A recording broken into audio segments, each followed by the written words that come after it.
अधिकृत उच्चतर माध्यमिक विद्यालय मशरक के हैं, सारण बिहार से।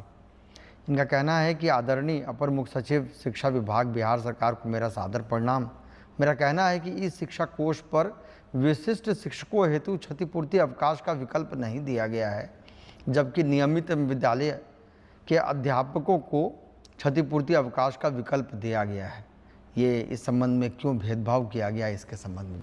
नहीं, ऐसा कोई भेदभाव नहीं है। और जितने भी सरकारी शिक्षक हैं, विशिष्ट शिक्षक हों, TRE 1, TRE 2, TRE 3 और जो पुराने शिक्षक हैं, सभी को अवकाश का एक ही मापदंड है। ये अलग अलग मापदंड नहीं है। और मेरे ख्याल से एक बार फिर मैं अनुरोध करूंगा शिक्षक से कि अपना वेबसाइट में एक बार फिर चेक कर लेंगे। सारे अवकाश जो अन्य टीचरों के लिए अलाउड है वह इनको भी अलाउड है। केवल आपका नियोजित जो पुराने पंचायत स्तरीय है जो टीचर हैं, वो वैसे भी इस शिक्षा कोष में मतलब वह भी उनकी निकाय जो है वो स्थानीय निकाय है जो अवकाश देती है। बट सरकारी शिक्षक जो हैं उनकी अवकाश तालिका एक साथ है, एक ही बराबर है, अलग अलग नहीं। सर, एक सोनू मिश्रा है, ये विशिष्ट शिक्षक हैं। इनका कहना है कि सर, आपके द्वारा शिक्षा की बात हर शनिवार कार्यक्रम के माध्यम से शिक्षकों की कई सारी समस्याओं का समाधान किया जा रहा है, जिसके लिए बिहार के तमाम शिक्षक आपके प्रति कृतज्ञ हैं। महाशय, मेरा प्रश्न यह है कि एक ही प्रवृत्ति और एक ही समान प्रक्रिया से बहाल शिक्षकों के वेतन में अलग अलग जिलों में काफ़ी भिन्नता है।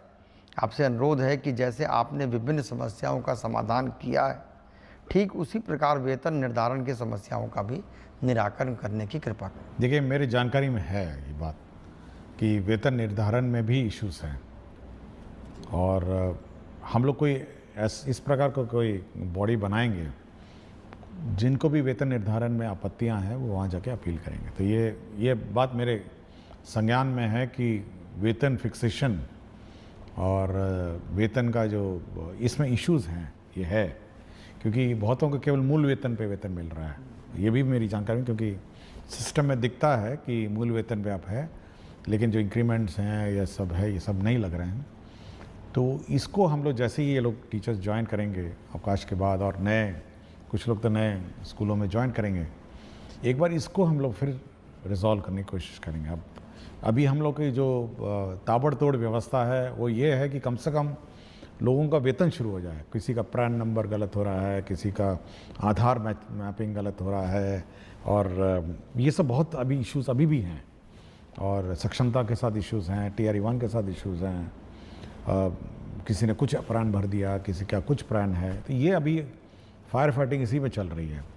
तो एक बार ये सेटल डाउन हो जाएगा तो हम इस बात का रिकैलकुलेट कराएंगे हर टीचर का कि उसका वेतन निर्धारण एग्जैक्टली करेक्ट हुआ है, उसमें क्या त्रुटियां हैं, और सुधार करके फिर उसका जो भी अरियर बनेगा हम लोग भुगतान कर देंगे। जी सर, एक धीरज कुमार हैं, ये शिक्षक हैं। ये कह रहे हैं कि शिक्षा की बात हर शनिवार में आप अपनी कीमती समय निकालकर हमारी समस्याओं को गंभीरतापूर्वक सुनकर उसका समाधान करते हैं, इसके लिए बहुत बहुत धन्यवाद है। इनका कहना है कि इनका EPF की राशि वेतन मद से कटौती की गई है, परंतु EPF अकाउंट में जमा नहीं हुआ है। देखिए, मेरा समय इतना कीमती नहीं है जितना शिक्षक का समय कीमती है, मैं ये मानता हूँ।